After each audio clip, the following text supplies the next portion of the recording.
Uh-oh. Are you scared, dear Abby? Yes, I'm terrified. Are you kidding, Kate?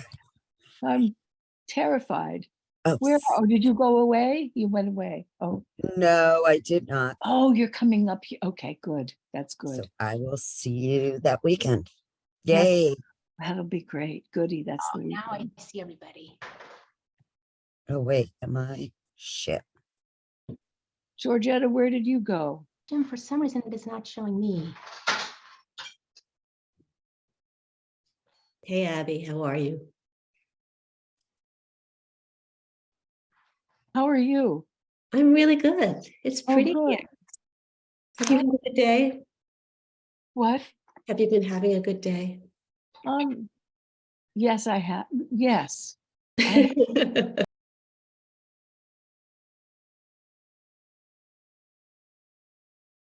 In the middle of my screen. You're the biggest show there is right now, Georgia. Oh, well, Uh-oh. undo me if you can. Hi, Jen. Hi. Where is Susan again? Oh, there you are. Where everybody is. Oh, Okay. okay. Trying to follow this. Susan, I can't hear you. Yeah, we can't hear you, Susan. How about this? Better? Much Yes, better. yay. Okay, I'm gonna remind everyone to please mute themselves and turn off their other than Abby, People. Beth, and myself for right now, and I will be ducking out too very shortly. So if you're unsure how to do that, at the bottom of your screen, it'll say join audio, or it'll have with a little picture of headphones, or it will have a little microphone. You want to have a red line through that, and the video, a red line through that as well, if you can. We are recording this, so if you happen to stay on screen, we're presuming that you're giving us permission to share your likeness and whatever you happen to be doing, whether that's scratching your nose, eating, etc., for worldwide distribution. So if you don't want that, please make sure you turn off your video now so that I don't have to do it later. Also, I will be monitoring chat, which is in the bottom of your screen. Again, it's a little speech bubble, and that is the place to ask questions. Also, you can tell us where you're calling in from today. Okay, so I'm gonna get out of this screen, stop sharing, and try and get us back to just Beth and Abby and Dave. and myself for a minute. So if you find yourself disappearing, don't worry, you're still on. I'm just trying to. I'm gonna wait. There we go. Lovely to see you all. I think it's working. Oh, so So I I just want to hear it start. Yeah. 73 participants. So, and I'm gonna mute everybody, and then I will unmute Beth and Abby. Okay. Okay. There.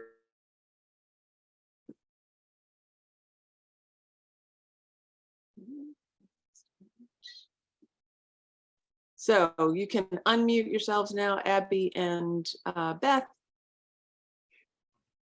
Are we good? We are good. Yeah, we're great. Yay! I hope. Yay! Okay. Good. And we are recording. We're I recording. think you're going to start us off, Susan, by telling everyone how you know Abby. They might be wondering, How who is this? Susan? why I'm here, right? Well, I had the pleasure of volunteering for the Woodstock Book Festival, Woodstock Writers Festival, it was called then, in 2014. And Wow. at that time, I was volunteering because I didn't know anybody in the area. I'd recently moved here. I had had cancer, and I had this lovely conversation. I was monitoring the lunch room table I'd seen Abby earlier and thought, oh, she's a really interesting person. I didn't know she was a writer. I didn't know she was one of the speakers at the time. But I just thought, oh, she looks really interesting. And then I was the lunchroom monitor, and Abby said, I walked down here and I don't, because I couldn't find my keys this morning. So I need a ride home. And I said, oh, I think that's my job. I'd be happy to give you a ride. Where are we going? And so I went and got my car and I brought Abby home. And on the way, she said to me, I have this writing group that meets on Monday. I think that you should join that. And I was incredibly grateful, and it gave me a life here in New York. And I am forever grateful. So that's how I met Abby.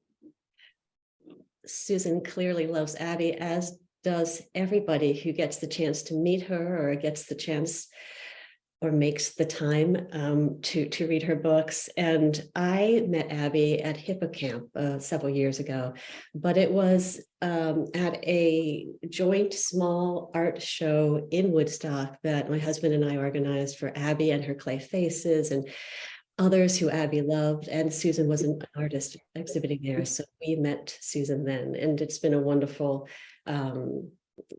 conversation ongoing since then. We're going to start today. Today is going to be a kind of choreographed reading, and Abby has a number of things she's going to read, and in between I'm going to be talking and commenting on what I hear, and Abby's going to be setting me straight when I get things not quite right. But we want to start with Interview, which appears, many of you already have Abby's newest wonderful, wonderful book. I was sitting here reading it again through today, and it is startlingly good, Abby. It's just so good. And I would love for you to read Interview to get us going, and so that everybody can know how hard my job is about to be. Okay, all right. I wrote this because there's a very scholarly book about writing, which I forget the name of, that took a little prose poem of mine maybe a couple of years ago. And then they wanted to interview me about this little prose poem, and I couldn't understand a fucking thing they asked. This is Interview. A scholarly book about writing has just been published, and it includes one of her tiny essays, and the editors are going to interview her about the way she wrote it. She's nervous. She tried to prepare, but it's hopeless from the get-go. She can't explain why she writes the way she writes. If she'd stayed in college, she would have the right words, the concepts. But she left halfway through freshman year and never went back. Take this piece she's writing now. Why is it in third person? She's sitting right there in her chair. It's her fingers on the keyboard. So why doesn't she say so? Well, sometimes she needs to see herself in the distance, the past, for example, or the future, or in a sorry mood. And sometimes when the first person can't think straight, the third person steps in. Also, she gets tired of herself, all that me. The third person is always handy, always willing, and it knows more than she does. She is asked why she wrote a 61-word sentence with so many ands instead of commas. She has no clue except to say it was a long trek to the top of the mountain, and there was no stopping to rest because there were no resting places, and therefore there were no commas. Wait, there were two, right? Real life is full of commas, of course, but when both the sun and the moon and a mountain are involved, well, punctuation falls short, don't you agree? Next, she finds herself avoiding the question as to why don't they have names, because the answer to why don't they have names is so obvious that she doesn't want to appear rude. But he and she are sufficient, and who would be so specific, so confining as to induce claustrophobia? As it is, they're already crammed into 5 sentences along with the entire evening sky, not to mention the tiny bright city visible in the distance below, and a few thoughts about love and the weather. On top of that, names would distract from what and what is not happening, burdening the reader with, who is this Robert? Who is this Joan? because names come with different tails, right? Like dogs. And finally, the interviewer wonders about her thoughts on calling attention to the idea of truth in an essay. But she doesn't understand the question, and consequently, the only part of her brain still functioning is the back of her mind, and that door locks from the inside, meaning she can't get in until it wants to get out. There is a terrible pause, which could be represented not by commas, but rather a parenthesis in which she is held captive and rendered speechless, during which the kind interviewers pick up the ball and answer their own question, and the session ends with her words of thanks, profuse and heartfelt, exclamation points sticking into everything. Oh, that was so embarrassing. That was- And now, Abigail Thomas, I'm here to interview you. And if you give me one moment of profuse thanks or any exclamation mark, I will know what you're really thinking. Okay. Just hold off on that. The other day, Abby, as we were thinking about this and going back and forth, as we daily do in our email exchanges, you said, and I have it here, I'm going to quote to you, back to you. You were talking, we always often talk, you and I, about what goes on in our kitchens. And you said that writing has for you a lot of relationship to what happens in the kitchen. You wrote, you can be angry and bitter, but something has to be either neutral or funny or both. So throw in some ginger or a little more salt and stop taking yourself so seriously and throw in new potatoes or noodles. You are, first and foremost, an intuitive writer. This is the way you think about what goes into your small pieces. Can you talk a little bit more about that, Abby, what you meant when you were writing to me about this stew and what it might say for other writers who are listening to you today? Yeah, I was trying to figure out what was wrong with the paragraph I was writing about sort of the end of the world. And it was all the same tone. I was angry and I was sarcastic and I gave too much information about who I was, and it just wasn't working. And I realized you can't, I mean, if you're making soup, it can't all be bitter. You have to put in either something neutral or something with a spice to it. And if you're writing with the same kind of bitterness and anger, you'll do much better if at some point you say something neutral, or you make a sort of joke, or you stop taking yourself so seriously. And that's what I did for this little paragraph that was just way too serious and furious. And it works much better, but it is a lot like cooking. You can be in a certain mood and it's all that mood. And it sometimes is better if you break it up a little bit for just a little contrast, and let the reader have maybe a tiny jolt of something. I don't know how to describe it any better than that. Well, it's a perfect description. And it is also the cooking and the spices and what you put in and how hot, you turn the heat up. All of that too, Abby, has to do with I think it translates to rhythm inside sentences and into kind of small, as you said, tone shifts. And it's how you create something that is multidimensional, which you always do. And your pieces, as short as they are always rounded. They're always global. The next thing you're going to read for us is Falling, page 19. And after you read that, we're going to talk both about what I think makes your writing mesmerizing, and then a piece that I think fits so perfectly behind it. And for those of you, again, who have the book, this is page 19. Oh, okay. Falling. There's that long, slow moment, you're falling.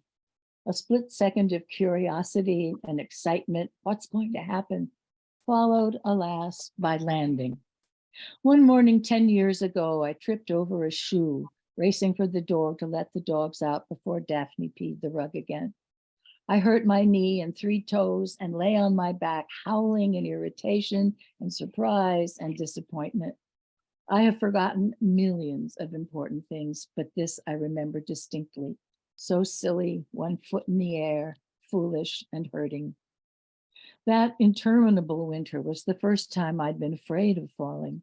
Forget ice and snow. It was possible to catch a toe on my left foot in the pajama cuff of my right foot and almost fall downstairs. It was possible to skid on wet kitchen tiles and almost fall. And my old dog Carolina was also unsteady on her feet. Cooper's an old dog too, but he never goes upstairs. There were times when Carolina slid down the last few stairs and couldn't get up. When I tried to lift her, she protested, whimpering. I put bath mats under her back feet to give her some purchase, but it seemed a lifetime before she could stand again. So I moved my bedroom from upstairs to the sun porch on the first floor. I ordered Venetian blinds for the sunroom porch, which is composed entirely of glass, and an air conditioner that provides both heat and cool. My son Ralph built me a bed which is low to the ground, so Carolina would have no trouble getting on and off. Rain on the glass roof is lovely, and the birds visible and the trees above my head. It is funny when you have a million memories and there was just something so ridiculous about lying on my back with my foot in the air. And and then I moved downstairs so that Carolina wouldn't have so much trouble. And I think I'll just say one thing about what I knew I was doing. That first sentence is, there is that long, slow moment. And that is a long, slow moment when you know you are falling. Yes. And then it's kind of exciting because this is new. When you're my age, not that much new happens. And then of course you land and it's not as much fun as it might have been. You and I had a fun exchange a few weeks ago when I first sent you this, my thoughts and series of questions. And I said, your writing cast a spell. And then about, 4 or 5 days, what was it, Abby, later, you said, yeah, I've been looking up spells and how they're cast. And I said, no, I'll tell you how I feel, how the spells, because I don't think it's possible to know in your own writing, really, it comes from yours, especially from such an intuitive place. But when I study your writing and when I teach it to others, among the things that cast spells for me are the varying lengths of your sentences and sounds. That first sentence that you just reread, there is that long, slow moment, you are falling. There's only 2 words in that have more than 1 syllable.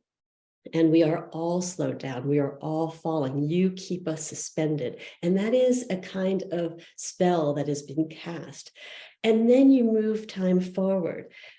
So much happens in falling, but it's not noisy. It's not breathless. And it all happens in the space of 2 paragraphs. We feel we've barely turned the page, and yet we've spent so much time with you.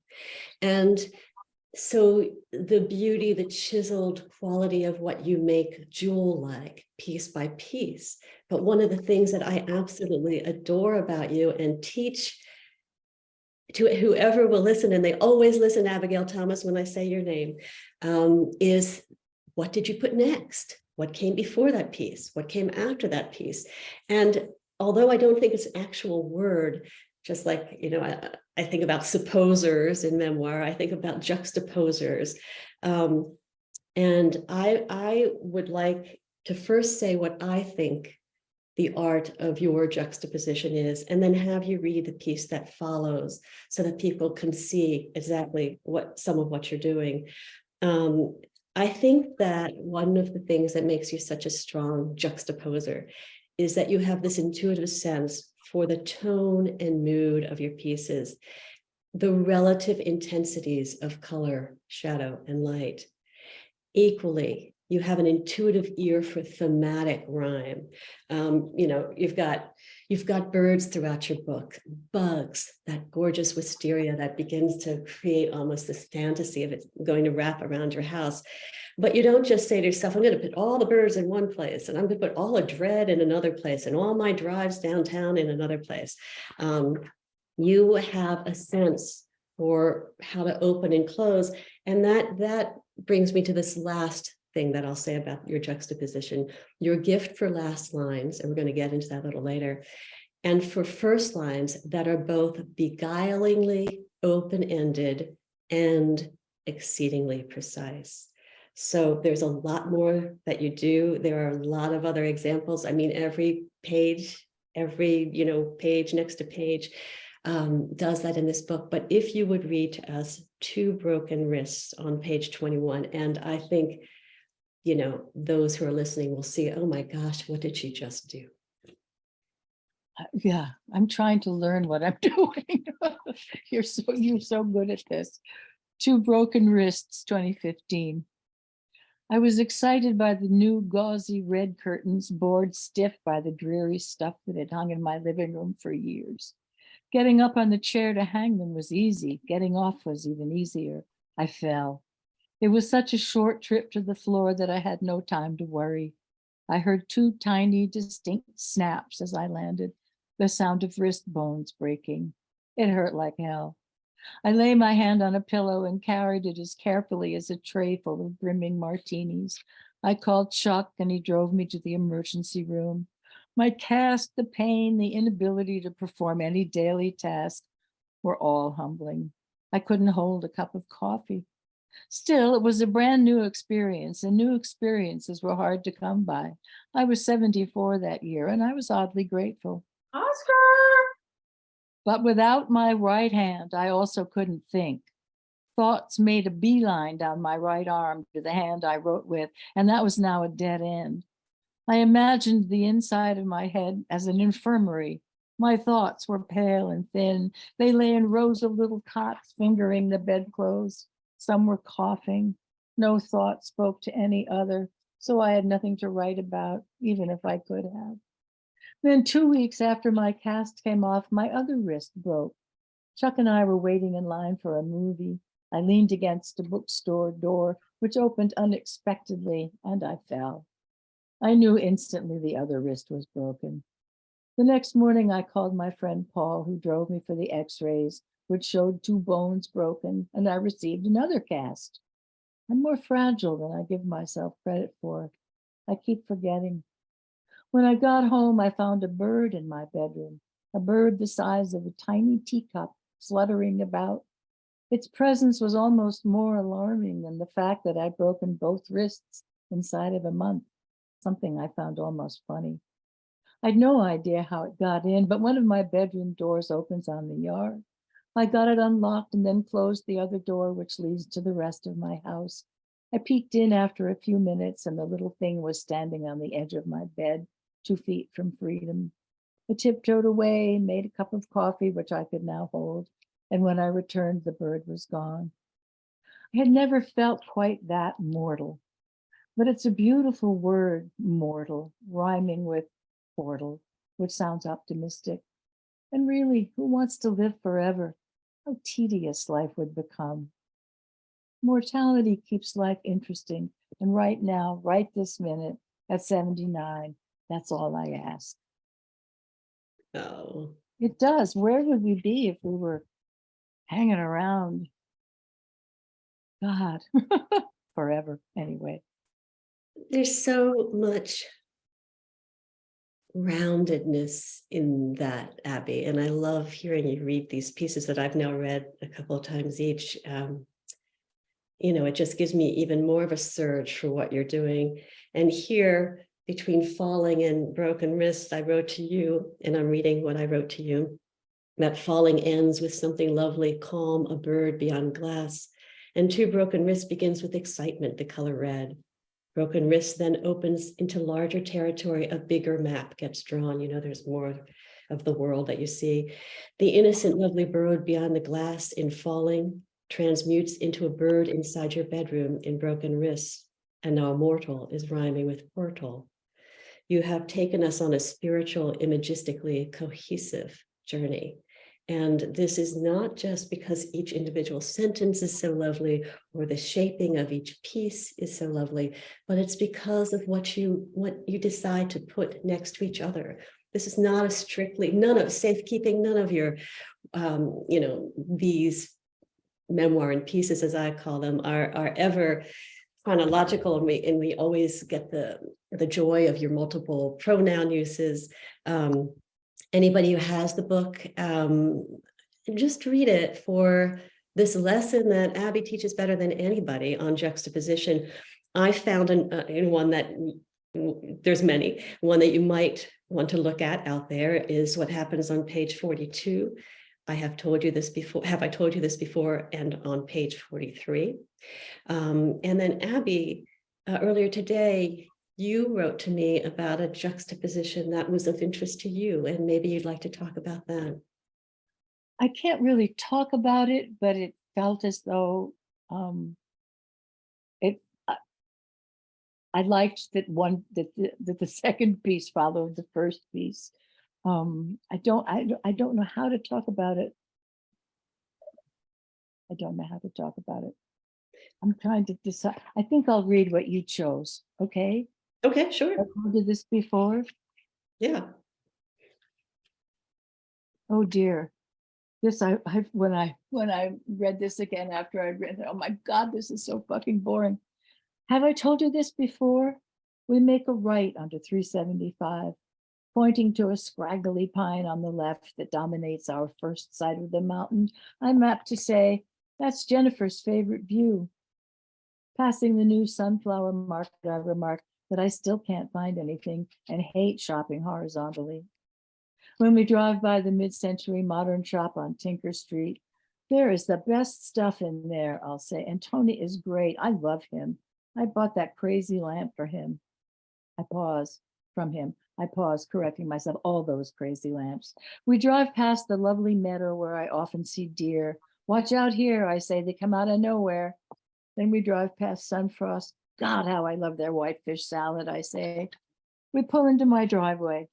That bush was so skinny when it first went in, I say, pointing to the hydrangea tree full of blossoms, and now it has bark. And then here come the dogs. My passenger is patient until I've said the same thing 10 times, and then will gently remark, Mom, you tell me this every time we drive past. I know this, and I can't help myself. I have a theory about those of us who repeat ourselves. We're experiencing something we love over and over again for the first time. And then this one is called What Her Body Remembers. Her memories of being young are infected with regret and disappointment, and it seemed her sails were always either luffing or gale-driven. She's happier being old, but her body, which is every bit as old as she is, coming up on 80, and probably even older when you figure in the cigarettes and alcohol, not to mention all the crazy fucking things she did. But that part of her housing, as she has come to think of it, is capable of its own memories. The simplicity of desiring and being desired, for example. And in service of that kind of wild, how often she took risks and never ended up dead or even hurt. The chance she is taking now is pathetic by comparison, but it occupies her mind as she drives because she has to think about something. And the fact is that she had to sneak into the car before her dogs realized that was where she was headed. Her dogs who know the minute she reaches for her cane or puts her shoes on or does something about her hair that she's leaving, and would have been through the dog door and waiting by the car before she'd even reached the porch. So she had scooped her car keys off the counter, leaving everything else behind except the plant, and gotten out with her dogs, none the wiser. Now just the off chance of being stopped by a cop who would find out she had no license with her and no ID or registration or insurance card, because the dogs would have jumped in to ride shotgun if they'd seen her take her bag. But that's where she had to put the delicate plant she was taking to a friend. And what would she say to the cop about no license? And if she should just tell the truth or maybe burst into tears, as tears are always on hand these days, what with everything and also nothing. And at moments like this, although there hardly ever are moments like this, she thinks back to that night on East 12th Street near Avenue A, when she was with that tall, beautiful Swedish man. She'd been helping him carry the mattress they'd found in the street, in which they would later be banging their brains out if they survived, that is, the crowd of boys that suddenly surrounded them. these silent boys who couldn't have been much more than 14 years old, whose eyes were dead and who wouldn't smile. And she remembers the warning from some young men in their 20s, maybe, young men standing in a doorway who said, don't mess with these kids. We don't even mess with them. And she and the tall, beautiful man were saved by the car fire across the street and sirens in the distance coming closer, and the gang of boys melted away.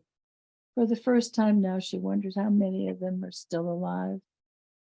In those days, the risks that were taken were actual risks, not just leaving behind her pocketbook and ID and driver's license. God, when she pulls into the driveway safe and sound after delivering the funny plant to a friend, what should come on the radio but the Stones doing Brown Sugar? And she opens the window all the way and she turns the volume up as high as it will go, and she cries until the song is over. And when she has cried long enough, she goes back up the porch steps, no easy feat without her cane. And there are the dogs, as if she's been gone for months. And she gives them each a big piece of chicken, but doesn't check on anything like messages or email, because her body is still remembering the kinds of things her body remembers. And she needs to sit down and stay still while she waits for it to forget. How in the world would you call that boring? That was amazing. But I love the way the body remembers things that you don't. Do you get that feeling? I know we all do. When you're going somewhere and you're getting in the car and you suddenly remember you're forgetting something, but your body is remembering. It's not in your head. Yeah. Something. Whoops. Wait, we lost you, Abby. You unmute yourself. Your body just muted you, but you didn't Oh. mean to. There you go. Oh. Where was I? You were, the body was remembering something. The and body, is yeah. remembering. Yeah, when your body remembers something that isn't happening in your mind, but your body knows you are forgetting something. It's the present, or it's the passport or tickets or something. And it's always true. Whatever this very strange sensation, you always are forgetting something. And all I can think of is that those little brain cells in your gut, and you talk about having a gut reaction, and it's because there are brain cells in there and they're thinking with all that stuff I don't know. Anyway, I love what the body remembers. That's all. Yeah, well, I do too. And it's another example of these two pieces being placed perfectly side by side. Both involve drives through a familiar town. Both are about residual memory. One's in first and one's in third. One radiates light and one begins with melancholy and then goes really big. And the feeling I have in reading your books, Abby, is that the piece on the left, say, of the page is always kind of looking ahead to the piece on the right, and the piece on the right is looking back over its shoulder, and they have this conversation going on. And I don't know, I know that you think a lot about how these pieces ultimately get organized, but do you have a sense of being in conversation with your pieces when you're organizing them into a book? I don't know if it's words. I don't know how I organize a book, except that most of the memoirs have fallen into 3 sections. And once I know that the 3 sections are going to work, then I know what they're going to be. Safekeeping, it was, well, they're not chronological. Boy, do I hate chronology. It's so boring. I don't know is the answer to your question. I don't know. So much of this I don't have any words for, but I'm trying. But you do know that it's okay not to have words, right? I do, but they're interesting questions and I want to be able to answer them just for myself. Yeah. But yeah, but I see what we did here. I see what I did here. I wouldn't have known that if you hadn't pointed it out. I don't know. It's very interesting. This book fell easily into three sections because the first part of it was about being old, because I had really never thought about being old until I was old, except when I was young, I wondered, my God, who will I be? What will I do if I don't look the way I looked when I was young? And it is so much easier and so much simpler to be old. I could rob a bank without a mask. We're all invisible. I could go in there with a gun and no mask on, and they wouldn't remember what I looked like. At least I'd like to think of that. I do think you're underestimating yourself there, Abby. But It's if you really- want to have a fantasy about robbing a bank, I'm not going to take that away I'm from you. having a little fantasy, but yeah. Anyway, it's just all the things that were. It's just easier to be old. You're going to love it, all of you. Oh, hey, wait. I'm already there. So You're not. You're not. You're nowhere near there. Oh, just because I'm wearing pink doesn't mean I'm not aching in all kinds of places. I will never again ask the question, do these earrings make me look fat? Yes, I right. remember I actually asked that question once a long time ago, and I've never forgotten it. Could there be a more ridiculous? No, there couldn't. Anyway, it's nice. You don't care what you look like. And I do have a mouth, which I've always had, but old ladies get a pass. You can pretty much say what you want, even though it's what you've always done. You've got a mouth and you've got a rocking tattoo, babe. So, Yeah, I yeah. Right, two of them. Now, dread is an emergent and persistent theme in your book, and you do approach this forthrightly. Several of the chapters have dread kind of titling them. You do not leave the reader claustrophobic. And when I was rereading the book this morning, I was thinking about how you talk in the book about how claustrophobia is something that, worries you. I wonder how you write about dread, which is big, and you differentiate it from fear, without ruining it with excess complications.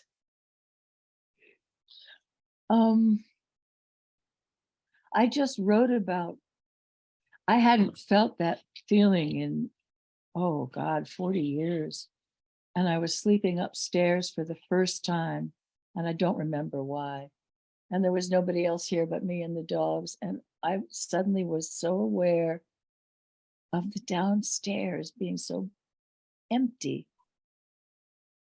And I had woken up gasping. Dread is, I can write my way out of anxiety. I can write my way or think my way out of certain kinds of fear. But dread, I can't write that away. And thank God it stopped. It was here for about a year, and I have no idea what it teaches an 80-year-old woman. Nothing. Those are useful emotions when you're young, because it tells you that something is really the matter with how you're living. But when you're 79, 80, it's a little late, a little late. And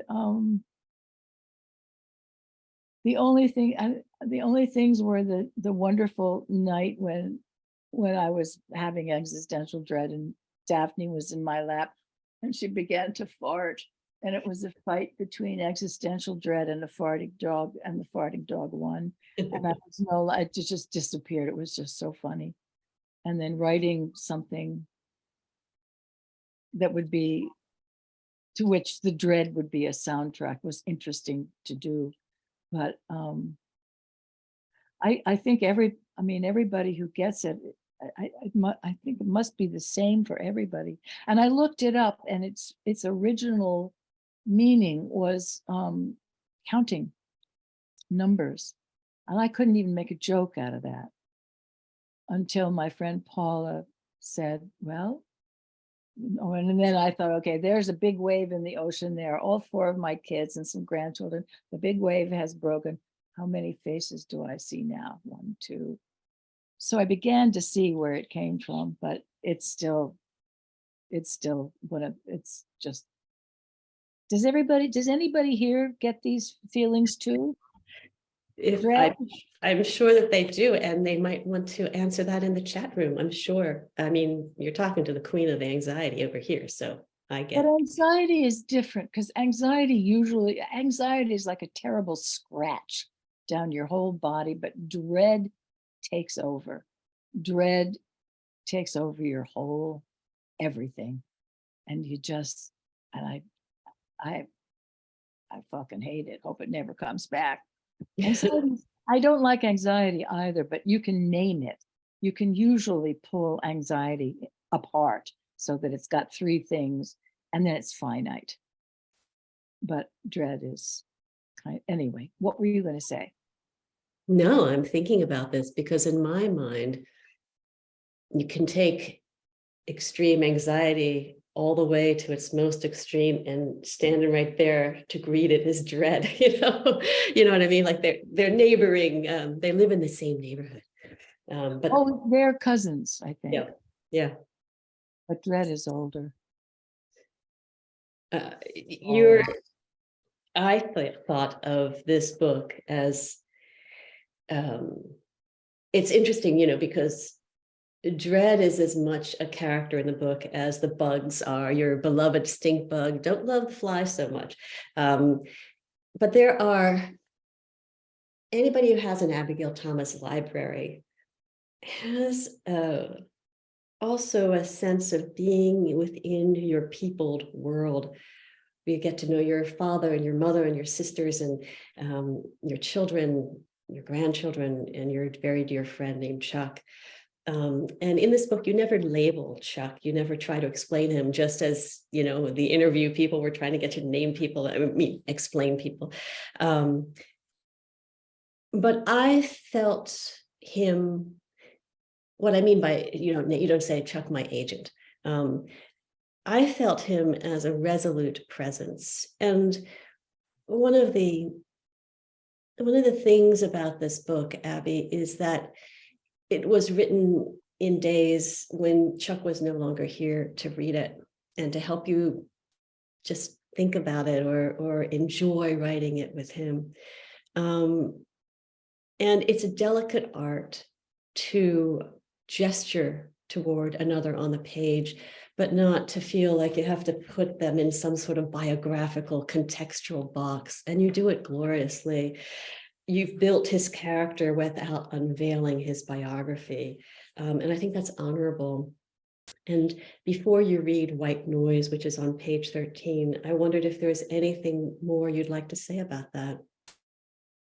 You mean about Chuck and the absence of Chuck? Chuck and the absence and this sort of how you honor him by not explaining him. You evoke without explaining. Well, I just, if this were if you were reading this book of mine as the first book you read, you might really want to know who is this guy. But the memoirs have kind of gone so close together, and he's not named in Safekeeping, and he's not named in A Three Dog Life, but the whole book, What Comes Next and How to Like It, is about him. And I just assume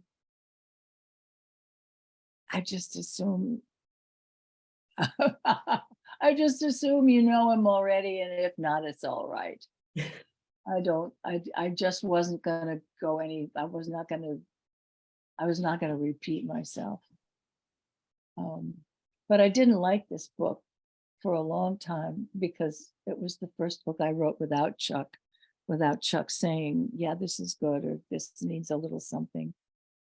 So I didn't have his yay or nay on it. And I just didn't, I would look at it and think, what did you write about that for? That is so boring. Who cares about your fucking crooked tooth? But I'm so happy that people like it and that it's helpful, And I found I liked it a little better than I thought I did when I read it again. I loved receiving the email from you the day of your wonderful radio interview. And you said, I had to read the book again, yesterday for this interview, and I like it. And I was like, Yeah, I know it was really Abby, I don't have to say that anymore. It's good. Read White Noise on page 13. And then there is white noise. The cool thing about white noise is that you hear voices that aren't there. Lots of us experience this, trust me.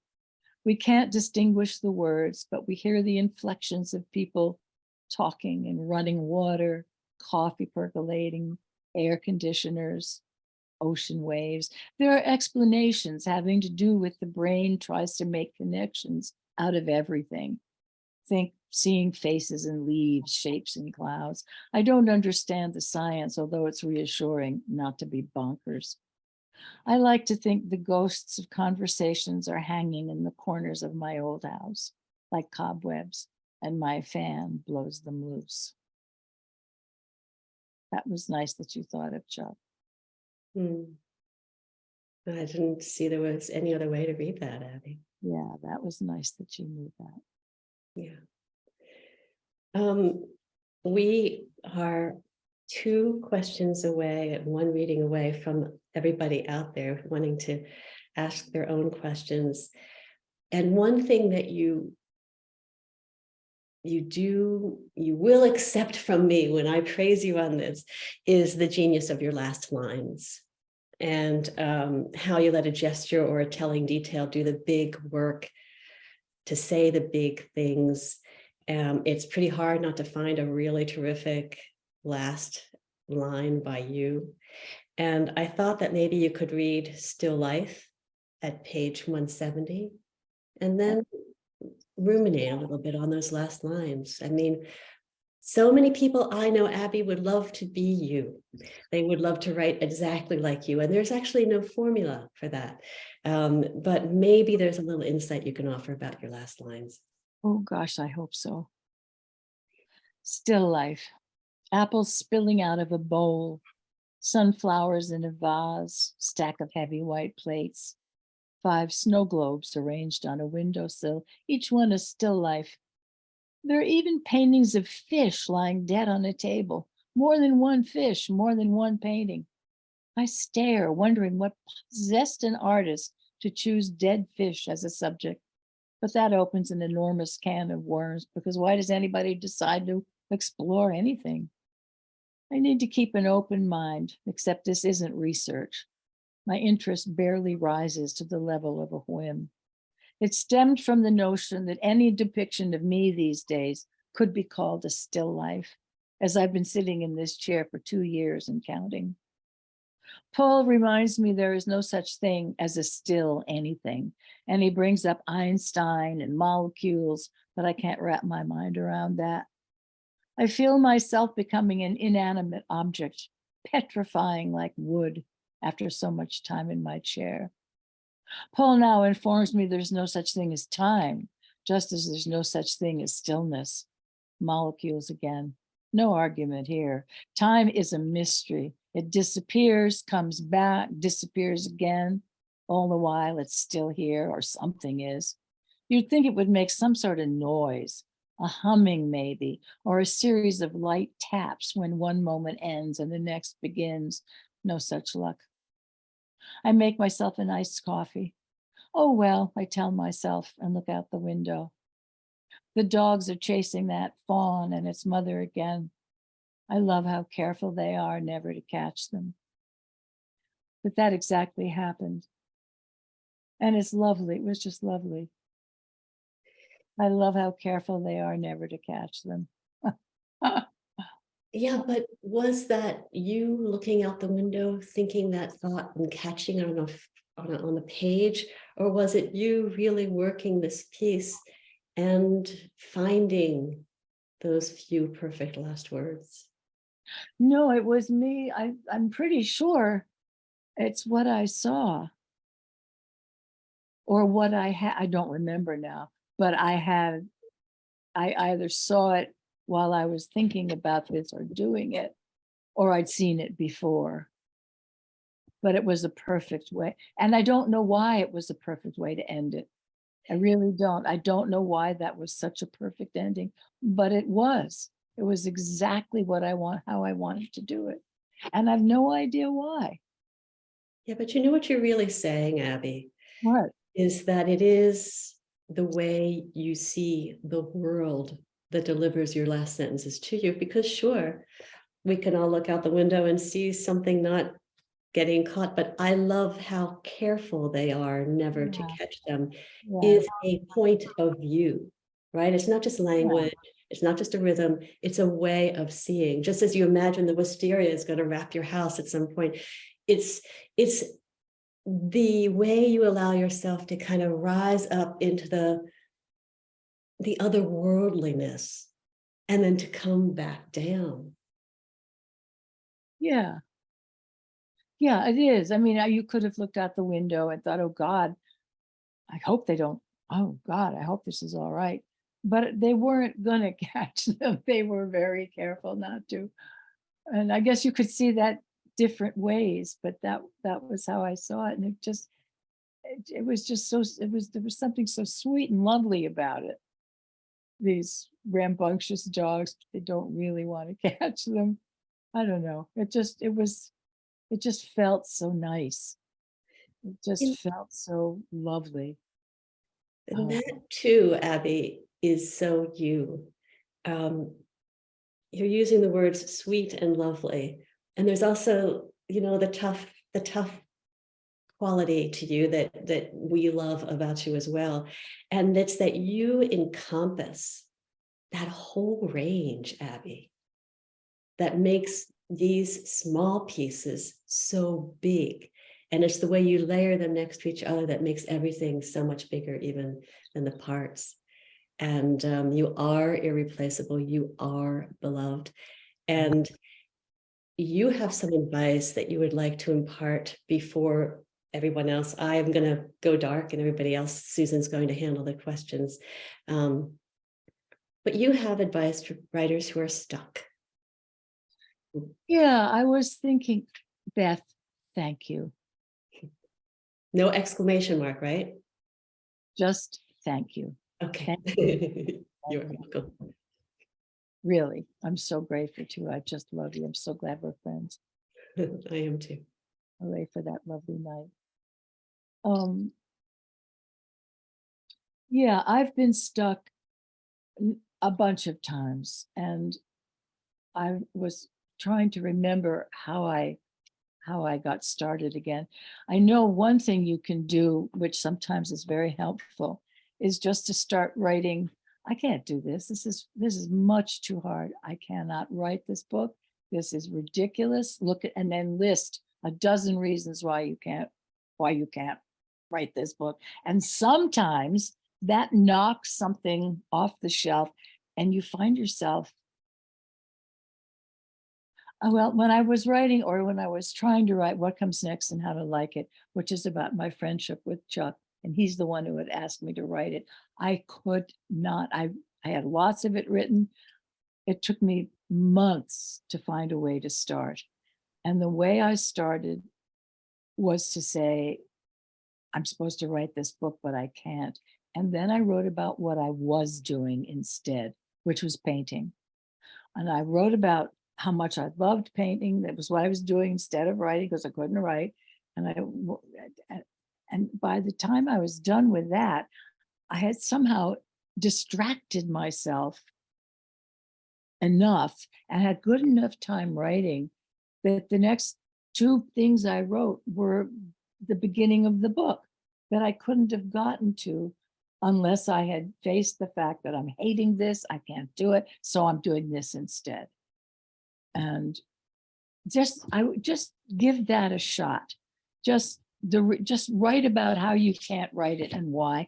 And sometimes that's all it takes. Or what you're doing instead, how you are avoiding the act of sitting down and writing what you want to write, but can't figure out how fuck do I start this? And what am I doing? What am I thinking? Just write about how you can't do it. And sometimes it works. Or the other thing that then this has nothing to do with being stuck, but when something isn't working, the first person, and you're using the first person, the third person really always does know more than the first. And if you put it in the third person for a little while, you'll find out what you didn't know you knew. And you can give that back to the first person. Or you can stick to the third person. You don't have to write everything in the first person. You can write first person, third person. You don't have, there's no rules except what works. There's no rules about anything except does it work? And Safekeeping was turned down by every publisher in the world until one publisher took a chance on it. And it has now been in print for 23 years and they fucking teach it. And just do what feels right to you. Do it the way your body wants you to do it. And don't worry about anything. Don't worry about rules. Do it the way. Anyway, that's all I have to say on that subject. You know what I think, listening to you speak, going back to the body has its own intelligence. What you just described are two energy shifts. I can't write about this. So I'm going to write, and probably with some vehemence, about what I can't do. And I'm sick of myself in the first person. So I'm just going to, and both of the things you described are, kind of catapulting, energizing. I'm going to the page because I'm pissed off right now. And I think that's really, really wonderful advice. And I'm so glad that you shared it. And I am now going to disappear. And Susan, well, I mean, I'm not leaving I'm going to be listening. And Susan is going to come on. And there are many, many messages here. And I don't even know how many questions, but Susan's going to, and I think, Susan, it's 4:55 or so. I think if we took it to 5:15, that would be good, because I know how exhausting, these sorts of things can be. So we want Abby to be able to go out and cook her 10-course meal, right? And Yeah, your right. meringues? No, I don't want you all to get yawning. Does 20 minutes sound good to you? Oh, anything is fine with me. Okay, so if you want to keep going, you go. But I'm gonna go mute and stop my video. And Susan. Thank you, Beth. Thank you, Beth. Oh, she's really. Hi, Abby. Hi, Susan. So we have some questions. Oh, goody. And so from J.R. Rich, it's a process question, and you may have already answered this. And if you think you've answered some of these, just say, I answered that earlier.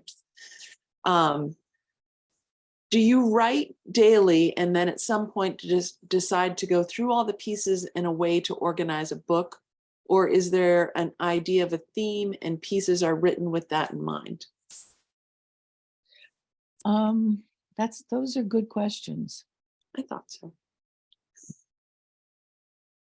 Sometimes it's something I'm looking around and I get curious about something and I begin to write about it. And that sometimes suggests the next thing. And it usually also is part of whatever mood I'm in and why I'm in the mood I'm in, so that it begins to fit with the whole, the atmosphere of what my life is like at the moment. And I just basically keep writing. Once you're writing, once you're engaged or in gear, you're writing all the time. And a lot of writing is walking around the house muttering, and clearing the space and waiting for the front of your mind to shut up so the back of your mind can make its way to the front, and then you find out what you've been thinking about. This isn't answering the question. I guess it happens all different ways. When I wrote Safekeeping, it was in response to an old friend's death, and what the pieces were, I had no idea why. I had all these things I was writing. I didn't know what I was writing about. And then it began to take shape. And then I began to think about what I was going to write about. A 3-Dog Life was chronologically written because it needed to be, because if I hadn't been writing as everything was happening, I don't think I would have survived that in any shape at all. So that was everything that I saw and thought. I think there are different ways. I've done it different ways. This book was more something that would just pop into my head, and then something else would, that had to do with it. I'm very interested in memory and what we forget, which I think is as interesting as what we remember and why we forget it. And I used to give an assignment. It's a good assignment where you write down 9 things you don't remember, and you have to say, I don't remember, followed by 9 things you do remember. Why it has to be 9, I don't know. But sometimes in the writing of what you don't remember, you do begin to remember a little bit about it. And I remember there was a woman who wrote all the things. Her mother never kissed her. Her mother never hugged her. Her mother never told her she loved her. And the first thing I do remember was, I remember the shape of my mother's hands, at which point I just burst into tears. It's beautiful. It was beautiful. And it's an interesting assignment, because you will find that and I don't know why I'm doing this to you. I don't know. I think I do it all different kinds of ways, as probably you all do too. One thing you want to write something huge about something huge, but you can't go in the front door, so you got to find a side door to start writing little pieces around the big piece. But do you give yourself assignments, Abby? Like, once you know the 3 sections, do you ever give yourself, I think this is what they're asking, maybe I'm wrong, but do you then give yourself an assignment to fill in something in a section? Well, when I wrote Safekeeping, I thought the book would end when Quinn died. I got there and I wasn't dead. I had had an experience with my oldest daughter and her newborn child, and I wrote about that. And I knew, and that was, like months after I had been writing, but I knew that's where I wanted to end. I wanted to end with that scene with a mother in the bathtub with a little baby who suddenly, the temperature of the water must be the same as the amniotic fluid, because their eyes suddenly closed and began to move back. And I realized we're looking at the unborn child here. And I wanted to end there. And then I had to earn it. Then section 2 was done, and section 3 was going to end with that moment. And I had to earn that ending. And that's the assignment I set myself in that last section. Right. Yeah. I think if you plan to write a memoir and you end where you thought you were going to end, you're probably missing something. Because the thing about memoir is you discover things about yourself that you may wish you didn't know, but clarity. Writing for clarity is that's what we get writing memoir. Cassandra asks, would you share more about your relationship to painting, working in clay, and writing? And how do you know which form suits your mood or the wish to express? How does one form for you inform another? Well, it's a wonderful question. And it's really when I have finished writing something or I haven't got anything to write that I go right for the clay first thing in the morning anyway, but the clay is such a physical, delicious, wonderful, and I've written a little chapbook about making the faces, because the clay is the boss of you. You are not the boss of the clay. And that is what's so interesting. So I wrote a lot about what I was making or what showed up when I was planning to make something else, but something else showed up and I had to do it. And so that's sort of both, because writing about painting, it was not so easy to write about the painting as it is these different things that turn up. But it's nice to have two things you do, and it can be any two things. I mean, it could be cooking, it could be gardening, it could be whistling, but you can go from one to the other. So you're never sort of at a loss. Oh my God, what am I going to do? Okay, just grab yourself some clay or sit down and write about what you thought about this morning or what you saw out the window. You know, does that answer your question? It's wonderful to have these two things to go from one to the other. Yeah, I couldn't survive if I didn't have lots of things to do. So I get what you're saying. Kim H asked, who were your favorite authors early on, and do you feel you tried to emulate them or not? You mean early on when I was Childhood, I don't know. childhood, or there was an English writer named Enid Blyton who wrote about 5 kids and their adventures. There was a book called Hillary's Island by someone whose name I can't remember, which I just adored. I read the Oz books until I was like 14, adamant that there really was such a place as the Gillikins, and there were the Quadlings and the Winkies and the Emerald City. And I just, so the Oz books, maybe because it was such a marvelous, what do you call it when the women are in charge? Matriarchy. I read a lot of fairy tales when I was little. And then when I got older, I read, oh God, I read Gerald Durrell. I read, one of my favorite funny books is Kingsley Amos's first book, Lucky Jim. I can't remember anything more about what I read. I read millions of things. Oh, I read all of Anthony Trollope while I was pregnant with Sarah, all of the Parliamentary series, which is about 15 or 20 books. And then it was, and I love, what's her name? Enormous Changes at the Last Minute. Remind me what her name is. I know it as well as I know my own. You know, her, the wonderful writer, she lived in New York, Grace Paley. Thank you. I read Grace Paley, and I loved Grace Paley. I loved her just down to earth.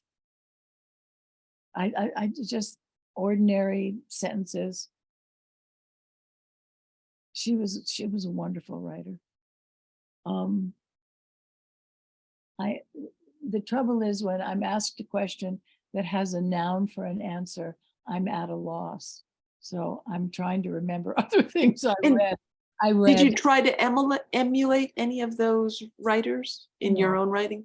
I didn't, because I read them when I was younger than when I started actually writing, because I didn't really start writing prose until I was 48 or 49. And most of those books I'd read before. And then I love murder mysteries and detective stories and read millions of those. But don't ask me who, because I can't remember, but they're all in there. I didn't really ever try to be anybody else because I didn't know what I was doing. And that would have required thinking I knew what I was doing. And I wrote fiction first, so that was a whole different deal. Although it was all from life, obviously. No, I haven't, but I know that's one way of teaching, where people are supposed to try and write like somebody else. And I never seen the point of that, really. I don't either. I think they should be trying to write like whoever they are. Figure that out as you go along. But really what memoir gives you is clarity, and you do have to go into the basement and look at the thing that you really don't want to look at about yourself and bring it up to the light where it will be finite.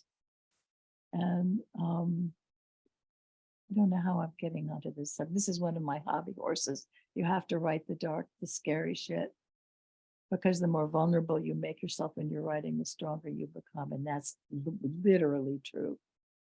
Absolutely true. Somebody else asked, do you think outsider art can be applied to writing? The only thing, that's such a funny question. No, except there was in Slush at Viking a story that came in, and I never forgot the first sentence. And it was the only example of outsider art writing that I ever came across. Long, long ago, in a deep, deep part of the Atlantic Ocean, there lived and was born the most beautiful fishies of them all. I loved that sentence. Long, long ago, in the deep, deep part of the Atlantic Ocean, there lived and was born the most beautiful fishies of them all. How much better than that can you get? I know it is a fabulous sentence. I've heard you say I it know, before, I and know, it's so good. It's a great sentence. Yeah. Cheryl asks, what is your advice for a beginner? Just start. Don't start right. Don't think you have to know anything. Just start. Just start. Start wrong. Leave your ego outside the door, because you're going to have to write badly before you can write well. Just get down. Just start. Whatever interests you, whatever you're interested in writing about, just begin. Sometimes it's helpful to join a class of other writers, because then you get assignments, and assignments are usually a side door into something that's too imposing to enter through the front. And here's the thing I discovered in an old diary in the middle of a Thanksgiving dinner, an assignment, which was to write 2 pages.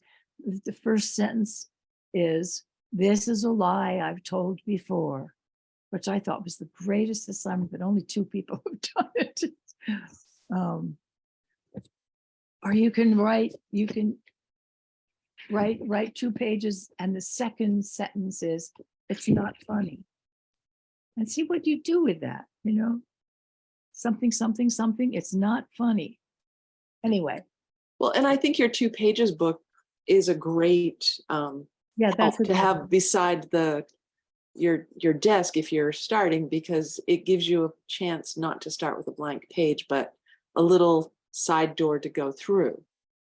Yeah, because it's like a kid with a great big piece of clean white paper and that big box of crayons, and what shall I draw? Right. You need some, often, just a starting place. Sorry. No, go on. Well, I have reserved the last question for myself, because I think I've hit everybody else's question. But you said today, I don't have any words for that, which I thought, well, that's extraordinary from a writer of Abby's caliber. And so my question for you is, are you ever surprised by the writing and what it tells you? Oh, yeah.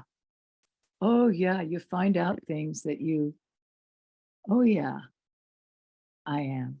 That's why memoir is so interesting. And that's why you have to be,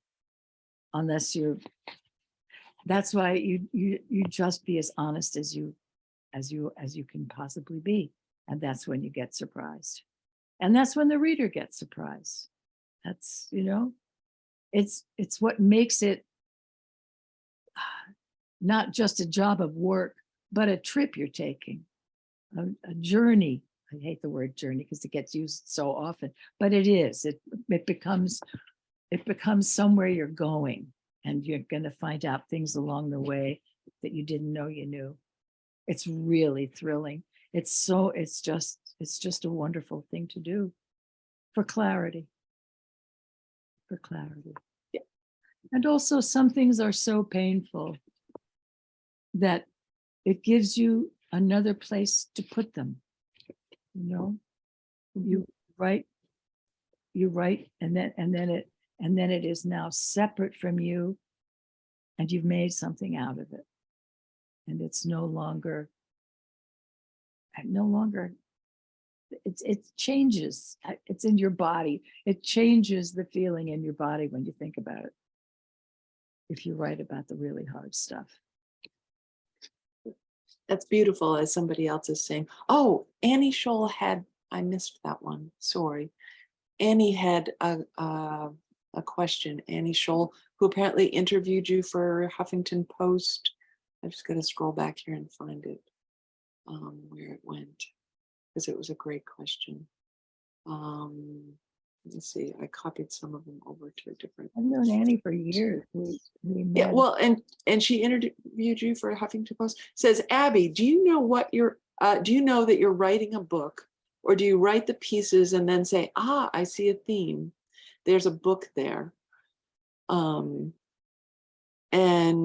she said, by the way, I interviewed you back in 2015 for HuffPost, just before What Comes Next was published. You said you hoped it was your last memoir. I'm so glad it wasn't. So grateful for you and your words in the world. Oh, thank you, Annie. As I think we all are. Thank you, Annie. Yeah. Yeah. Well, memoir is often about loss. And you don't feel like having another one. But it's, Yeah. yeah. Write, go home and write, or you are home. I am, well, I'm in my studio, but I'm now going to do one last thing and invite everybody who would like to be part of the recording to turn their pictures on and maybe give Abby a wave and a round of applause. Oh, no, you don't. Yes, Abby, you have done a really wonderful and gracious thing. And I think that I know I am incredibly appreciative every time that I get to hear you talk about the process of writing and share your wonderful words and your authenticity. It's just a really beautiful thing to spend time with you. So Thank you, thank you, thank you. Really, thank you. I'm very grateful.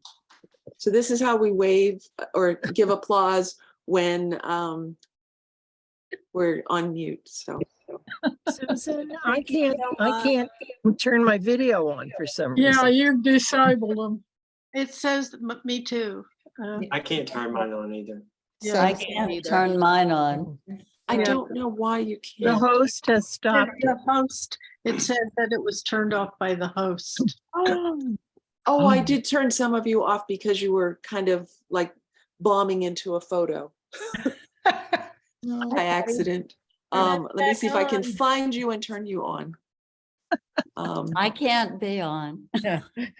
I'm turned on. Anyone who wants to, I'm asking you to turn yourself would- on. Turn I on. If would you'd like like. to. I can't turn mine on. I can't do it. We No, still what's can. happening? I'm working on it, my friends. Susan, this is Kate. I'm also turned off. Right, because you bombed in at one point. I'm sorry. No, well, not with didn't intention. know I I didn't was say bombing. anyone did it with intention. I just, that's why I shut people off, was because I'm suddenly they teasing, were Susan. showing up and I Teasing, was darling. trying to I was out from the beginning. Well, help. no, And you it's don't true. have to join. I'm just sending little ask to start videos if you would like. Well, Abby I knows would what like. This is Jessica. Yeah, I would like. I would like. Yeah. Okay, here we go. maybe you could do it to. Where are you? I can't, unfortunately, I can't do it universally. I say, Iris. You've got 100 people to do it for. Yeah, really. Oh my Exactly. God. Big job. Somehow I just got off. Video. Yes, Uh-huh. 79. Thank you. Thank Yay! Thank you. Thank you. Thank you, Abby. Thank you, Abby. Thank you, Thank you, Abby. Abby. And Thank you, Beth. everybody. Thank you, Abby. Thank you so y'all are much. making me want to go back and write some more. Judy. Yes, I thank see a you, lot of Abby. familiar faces. It's really nice. Oh, it's Good to see you, Abby. Thank you. Thank you. Oh, it's so you. sweet. of you. So Thank you. happy to see you. Wonderful. Yeah. Very nice. Thank you, everybody. Thank you, Abby. Thank you. Thank you, everyone. Thank you, Abby. Thank you, Abby. Thank you, Abby. Thank you, Susan, for Thank organizing. you, Susan. And Beth. Susan and Beth. This is all Yeah. Susan and Thank Beth. you, Beth. Thank you. Nice job. Yep. Thank you. It was wonderful. Let's do this again sometime.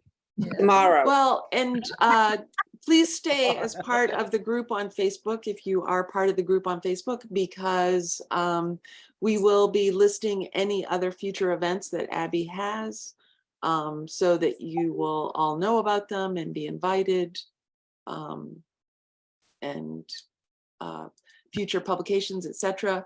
If you haven't gotten the book already, I'm going to do a shameless plug for Abby's book, which I loved.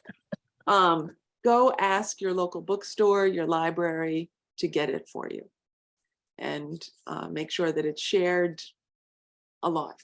I read this as slow as I possibly could because I wanted it to last forever, because as she said about what comes next and how to like it, that was going to be her last memoir. This one might be the last, so I didn't want it to end. I hope it's not the last. I I really hope do. it's not the last too. Thank you, thank you, thank you, thank you.